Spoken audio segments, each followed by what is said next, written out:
أعوذ بالله من الشيطان الرجيم.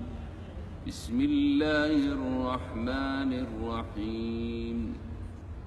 إن الإنسان خلق هلوعا إذا مسه الشر جزوعا وإذا مسه الخير منوعا إلا المصلين الذين هم على صلاتهم دائمون والذين في أموالهم حق معلوم للسائل